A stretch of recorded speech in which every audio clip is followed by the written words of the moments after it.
Hello नमस्कार, welcome to Gargi news India में आस्था शर्मा। तो आइए आज की बड़ी खबरों पे नजर डालते हैं। ईरान ने खाड़ी के कई अरब देशों पर नए मिसाइल और ड्रोन हमले किए, जिससे क्षेत्र में तनाव और बढ़ गया। यूएई और बहरीन में मिसाइल सायरन बजे, जबकि सऊदी अरब ने 2 और कुवैत ने 6 ड्रोन मार गिराने का दावा किया है। लोकसभा की कार्रवाई शुरू होते ही विपक्ष ने वोट चोरी के आरोप को लेकर जोरदार नारेबाजी की। साथ ही 118 विपक्षी सांसदों ने लोकसभा स्पीकर ओम बिरला को पद से हटाने के लिए प्रस्ताव पर हस्ताक्षर किए हैं, जिसमें उन पर पक्षपातपूर्ण व्यवहार का आरोप लगाया गया है। अमेरिका ने अफगानिस्तान को गलत तरीके से हिरासत में लेने वाला देश घोषित करते हुए उस पर हॉस्टेज डिप्लोमेसी का आरोप लगाया है। इससे एक दिन पहले ईरान को भी यही दर्जा लिया गया था, जिसके बाद अमेरिका और इजराइल ने उस पर सैन्य हमले किए।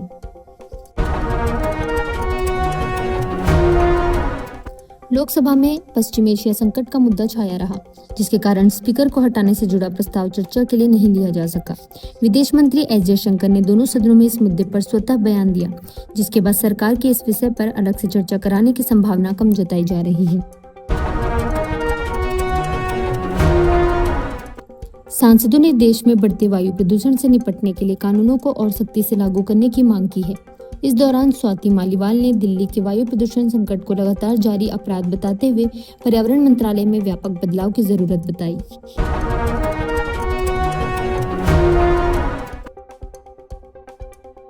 सुप्रीम कोर्ट ने ट्रिब्यूनल के सदस्यों के कार्यकाल को बढ़ाने के केंद्र सरकार के प्रस्ताव को मंजूरी दे दी है। अटॉर्नी जनरल आर वेंकटरमणी ने कहा कि 2021 के ट्रिब्यूनल रिफॉर्म्स एक्ट के तहत नियुक्त सभी सदस्य फिलहाल पद पर बने रहेंगे और अगले साल सितंबर तक नया कानून लाए जाने की संभावना है।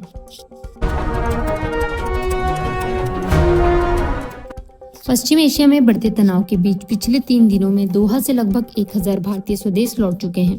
एयरलाइन कतार एयरवेज ने 10 मार्च को दिल्ली, मुंबई और कोच्चि के लिए 3 विशेष उड़ानें संचालित करने की योजना बनाई है।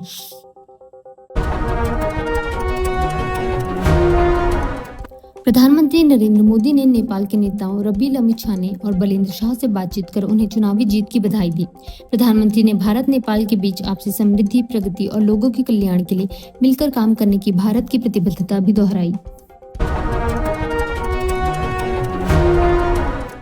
देश में जनगणना फॉर्म में डी-नोटिफाइड घुमंतु और अर्ध घुमंतु जनजातियों के लिए अलग कॉलम शामिल करने की मांग तेज हो गई है। उत्तर भारत के कई संगठनों ने इसके लिए केंद्रीय एक्शन कमेटी बनाई है और समुदाय के नेताओं ने जनगणना अधिकारियों से मुलाकात की मांग की है।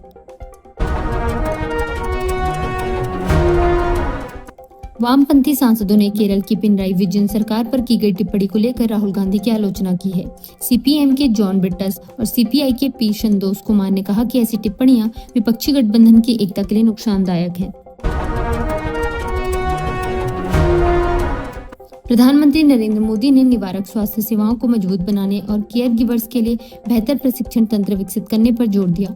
उन्होंने टेलीमेडिसिन को सफल बनाने के लिए इसकी सेवाओं को और सरल बनाने तथा लोगों में इसके प्रति जागरूकता बढ़ाने की भी आवश्यकता बताई।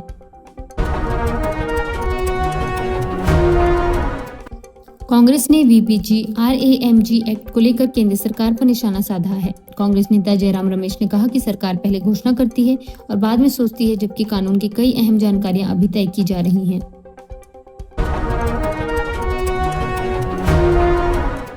श्रीलंका में ईंधन की कीमतों में बढ़ोतरी कर दी गई है, जिससे लोगों के बीच घबराहट में पेट्रोल डीजल खरीदने की होड़ मच गई है। यह बढ़ोतरी ऐसे समय में की गई है जब वैश्विक कच्चे तेल की कीमत 4 साल में पहली बार $100 प्रति बैरल के पार पहुंच गई है। अमेरिकी राष्ट्रपति डोनाल्ड ट्रंप ने कहा कि यह संघर्ष बहुत जल्द खत्म हो जाएगा और कुछ अहम लक्ष्य बात के लिए बचा कर रखे गए हैं। उन्होंने इस टकराव को युद्ध नहीं बल्कि एक्सकर्शन बताते हुए इसकी गंभीरता को कम करके दिखाया। अमेरिकी राष्ट्रपति डोनाल्ड ट्रंप ने कहा कि ईरान के साथ युद्ध जल्द खत्म हो सकता है। उन्होंने चेतावनी दी कि अगर तेल आपूर्ति बाधित हुई तो अमेरिका और भी कड़े हमले कर सकता है।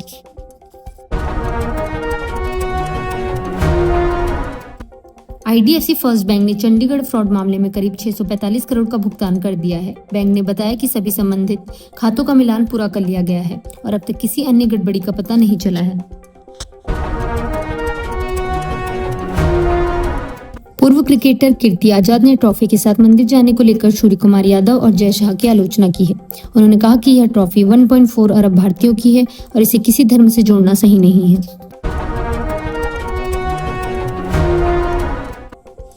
Board of control for cricket in India ने भारत की विजेता T20 टीम और स्पोर्ट्स स्टाफ के लिए 131 करोड़ के नगद इनाम की घोषणा की है।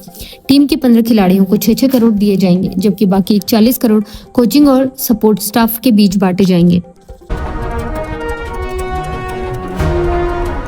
लेखिका अरुंधति रॉय ने ईरान पर अमेरिका इजराइल हमलों की निंदा न करने को लेकर भारत सरकार की कड़ी आलोचना की।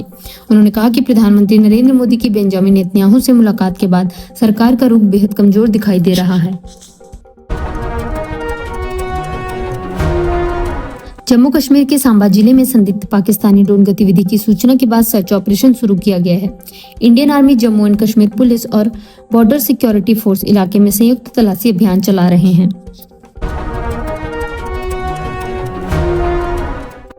NCERT ने न्यायपालिका में भ्रष्टाचार के संदर्भ वाले पाठ्य पुस्तक अध्याय को लेकर बिना शर्त माफी मांगी है। संस्था ने कहा कि संबंधित किताब को पूरी तरह वापस ले लिया गया है और अब इसे उपलब्ध नहीं कराया जा रहा है।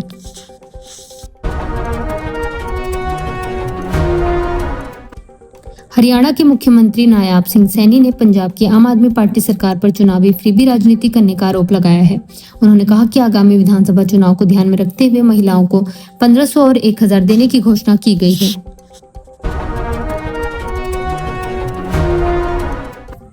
प्रधानमंत्री नरेंद्र मोदी कोच्चि में 10,800 करोड़ की विकास परियोजनाओं का उद्घाटन और शिलान्यास करेंगे।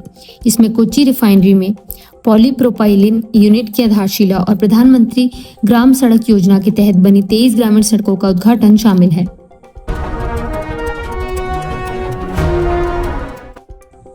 तेलंगाना के मुख्यमंत्री रेवंत रेड्डी ने पुलिस को साइबर अपराध और नशे के बढ़ते खतरे से निपटने के लिए खुद को आधुनिक बनाने की सलाह दी है। उन्होंने कहा कि जटिल मामलों से निपटने के लिए पुलिस विभाग को नई तकनीक अपनानी चाहिए और तकनीकी विशेषज्ञों की भर्ती करानी चाहिए। तो ये थी आज की बड़ी खबरें। बने रहिए गार्गी न्यूज इंडिया के साथ। मैं आस्था शर्मा, धन्यवाद।